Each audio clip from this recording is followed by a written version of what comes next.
Hello everyone, welcome to being bankers. This is Sandhya. तो आज की वीडियो में हम डिस्कस करेंगे बेसिकली कि अगर आप जेआईबी का एग्जाम दे रहे हो तो क्या क्वालिफाइंग क्राइटेरिया रहेगा if you want to crack your JIB exam. ठीक है, तो स्टार्ट करते हैं। सबसे पहले अगर मैं जेआईबी की बात करूं तो JIB stands for what? It's a junior associate of Indian institute of banker. ठीक है, ये जो एग्जाम है जेआईबी का, ये कंडक्ट कौन करवाता है? आईआईबीएफ। एंड ये जो एग्जाम है ये एक साल में 2 बार जो है ये कंडक्ट करा जाता है।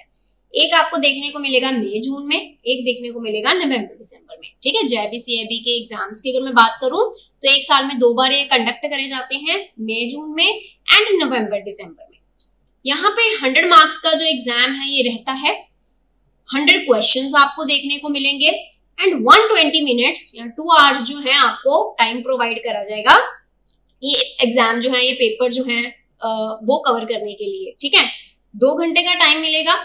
100 मार्क्स का जो एग्जाम है वो रहेगा एंड 100 क्वेश्चंस आपको देखने को मिलेंगे। 100 मार्क्स है, 100 क्वेश्चन, दैट डजंट मीन कि ईच क्वेश्चन जो है वो आपको 1 मार्क का देखने को मिलेगा, ऐसा नहीं है।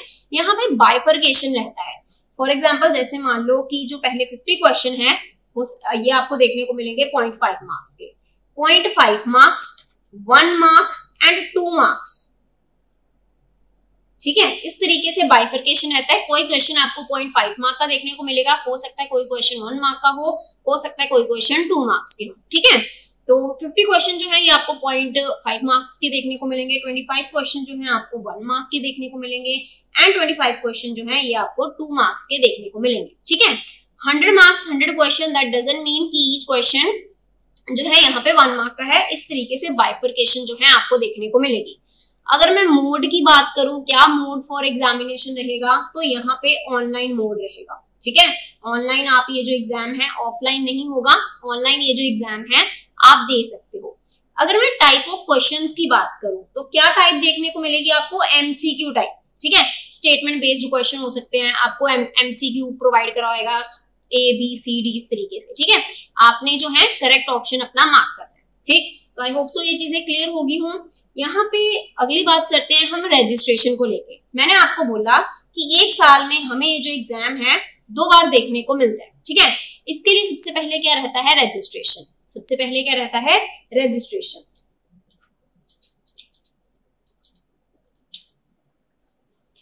सबसे पहले यहाँ पे क्या करवाना होगा? जो भी एस्पिरेंट है who want to give JIB exam, उन्हें सबसे पहले यहाँ पे क्या करवाना है? IIBF के पास यहाँ पे रजिस्टर करवाना है। ठीक है, ये जो रजिस्ट्रेशन होगी ये वैलिड होगी 3 इयर्स तक के लिए। ये रजिस्ट्रेशन जो है ये वैलिड होगी 3 इयर्स तक के लिए और आप मैक्सिमम अटेम्प्ट कितने दे सकते हो? 5। ठीक है, 3 इयर्स तक जो टाइमलाइन है वो कितना है? 3 ईयर एंड मैक्सिमम अटेम्प्ट आप कितने दे सकते हो? 5। जैसे मैंने आपको बोला कि एक साल में जो है आप 2 अटेम्प्ट जो है वो दे सकते हो, है ना। मान लो कि किसी ने जो है 2024 में रजिस्टर करवाया, किसी ने जो है 2024 में रजिस्टर करवाया, अभी 2024 में 2 अटेम्प्ट मिले, एक मई वाला, नवंबर वाला। 25 में उनको 2 अटेम्प्ट मिलेंगे, मई वाला, नवंबर वाला। 26 में 2 अटेम्प्ट मिलेंगे। ये जो टोटल 6 अटेम्प्ट हुए, इसमें से मैक्सिमम वो कितनी बार जो है ये वाला एग्जाम दे सकते हैं अगर क्वालिफाई नहीं होता। एनी हाउ यहाँ कोई सब्जेक्ट जो है, कोई पेपर है वो क्वालिफाई नहीं हो रहा, तो मैक्सिमम अटेम्प्ट उनके पास कितने हैं? 5। ठीक है, ये जैसे मैंने ये एग्जांपल लिया कि ये जो 3 साल है इसमें 2-2 यहाँ पे अटेम्प्ट जो है, 2-2 बार जो पेपर है वो होगा, जिसमें से वो 5 अटेम्प्ट जो है, ठीक है, कोई से भी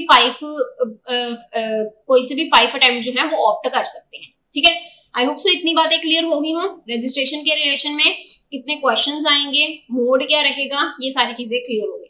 ठीक है, अभी अगर मैं यहाँ पे बात करूं, हमें पता है कि जो सिलेबस है वो चेंज हुआ है ना। जेआईबी के पैटर्न की अगर मैं बात करूं, सिलेबस की अगर मैं बात करूं, नंबर ऑफ सब्जेक्ट्स इंक्रीज हुए हैं। तो यहाँ पे अगर मैं जेआईबी में सब्जेक्ट्स की बात करूं, हमें पता है कि 4 सब्जेक्ट जो है हमें देखने को मिलते हैं। तो हर एक सब्जेक्ट कितने मार्क का होगा? 100 मार्क्स का। हर एक सब्जेक्ट कितने मार्क्स का होगा? 100 मार्क्स का।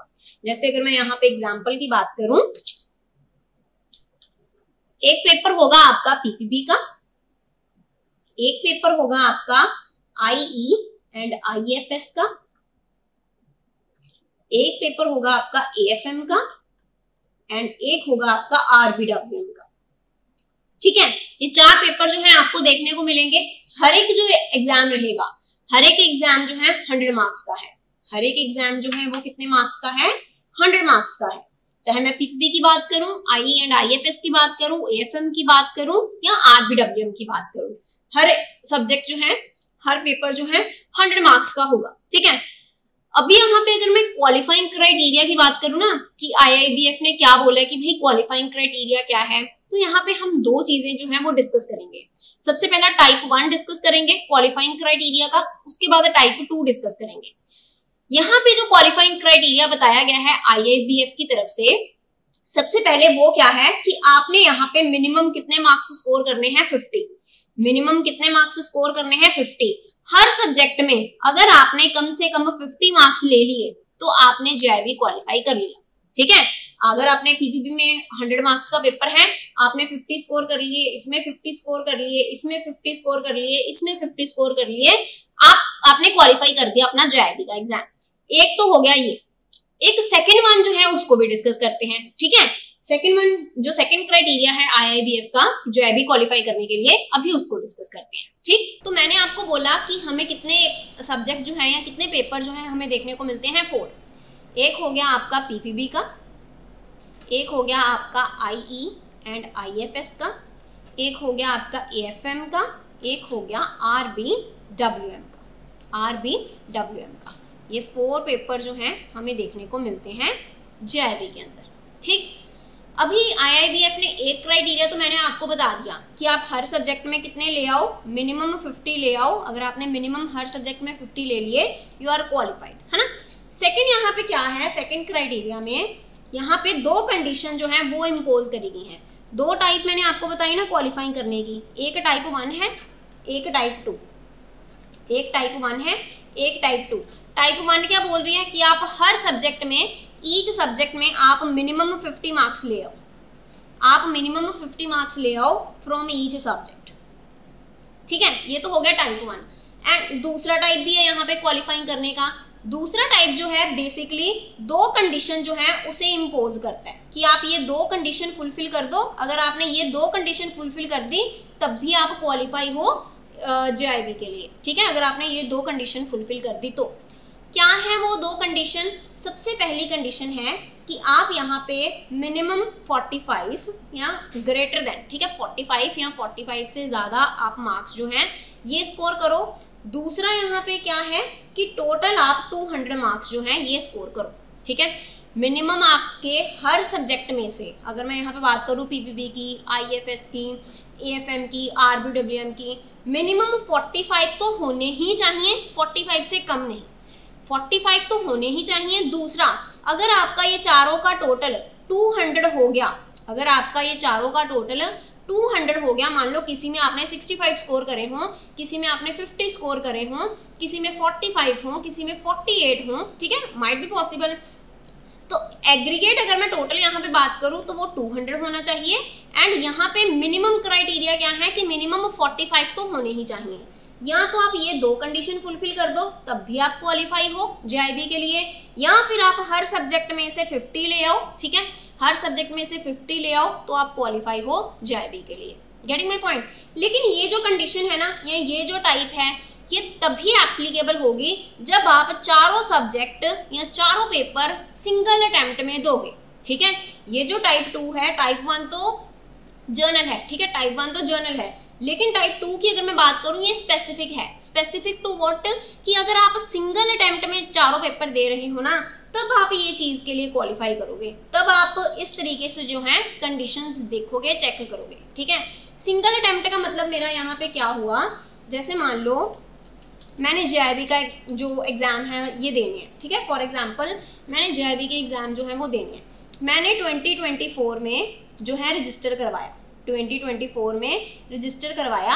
अभी मैं फ्रेशली या न्यू कैंडिडेट हूँ, ठीक है, मैंने रजिस्टर करवाया, मैं चारों के चारों पेपर इकट्ठे दूंगी ना जब भी एग्ज़ाम आएगा। जैसे अभी जून में एग्ज़ाम है ना, तो जब भी एग्ज़ाम आएगा तो मैं ये चारों के चारों जो पेपर हैं ये इकट्ठे दूंगी, 1 अटेम्प्ट में दूंगी। सिंगल अटेम्प्ट में अगर मैंने चारों एग्ज़ाम दिए तब वहाँ पे टाइप 2 जो है आप चेक करोगे। ठीक है, तब वहाँ पे टाइप 2 चेक करोगे। ऐसा नहीं कि एक साल आपने आपने मान लो ये 2 पेपर दिए, ये क्वालिफाई नहीं हुआ, नेक्स्ट ईयर आप ये 2 पेपर दे रहे हो, ऐसा नहीं। सिंगल अटेम्प्ट में अगर आप चारों पेपर दे रहे हो तब टाइप 2 वाली जो 2 कंडीशन है अगर आपने वो क्वालिफाई कर दी तो आपने JIB क्वालिफाई कर लिया। Getting my point. अभी यहाँ पे मैं 2 यहाँ पे हाइपोथेटिकल जो सिचुएशन है वो लेके चलती हूँ सो दैट कि आपको और क्लैरिफाई हो, ठीक है। तो यहाँ पे स्टार्ट करते हैं। जैसे मान लो कि कोई पर्सन है, ठीक है, उन्होंने JIB का एग्ज़ाम दिया एंड JIB के एग्ज़ाम में उनके लेट से कि PPB में कितने स्कोर आए, फॉर एग्जांपल 64, ठीक है। IFS में कितने आए, लेट से 46।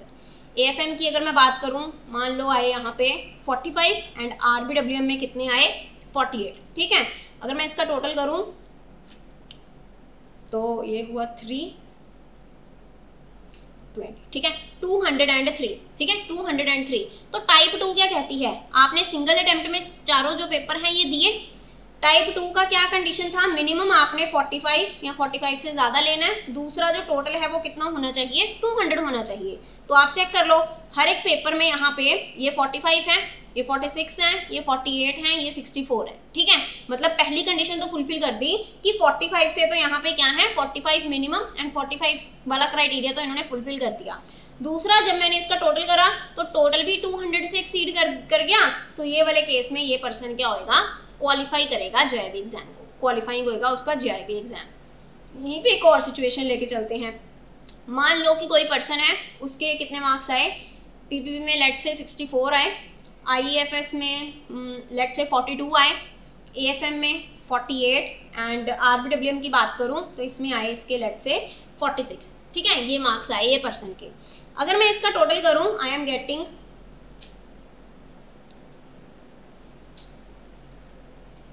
210, है ना, आई एम गेटिंग 210। तो अगर मैं यहाँ पे टोटल की बात करूँ, जो एग्रीगेट वाला क्राइटेरिया था कि टोटल मार्क्स 200 से ज़्यादा होने चाहिए, वो तो इन्होंने क्वालिफाई कर दिया।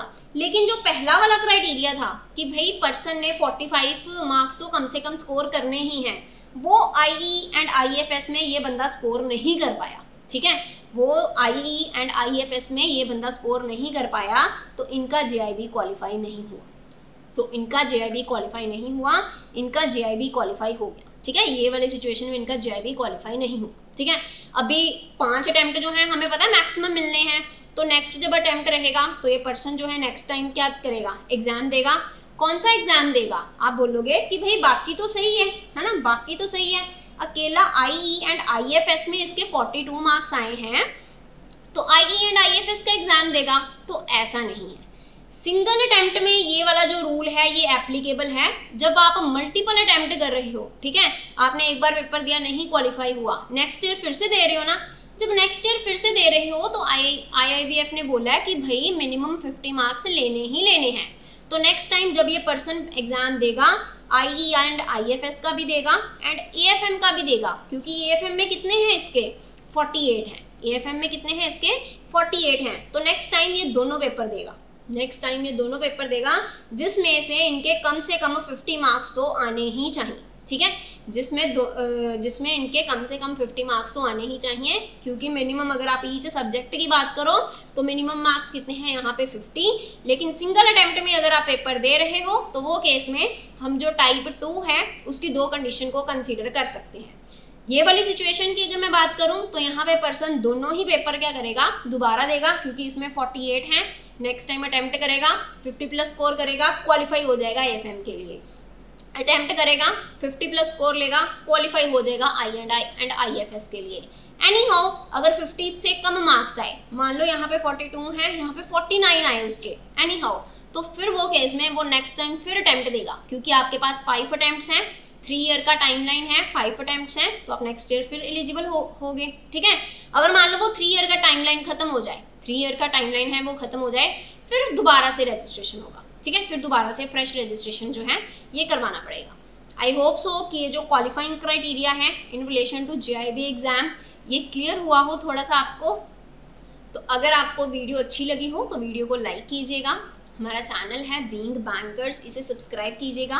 एंड ये जो प्लेटफॉर्म है यहाँ पे हम हर सब्जेक्ट जो है JIB के रिलेशन में, अगर मैं PPB, IEFS, IE and IFS, AFM, RPWM की बात करूँ तो हम डिटेल में यहाँ पे जो सिलेबस है उसे कवर कर रहे हैं। चैप्टर वाइज जो है आपको देखने को मिलेगा, लाइव सेशन रहेंगे जिन्हें आप फ्री ऑफ कॉस्ट एक्सेस कर सकते हो।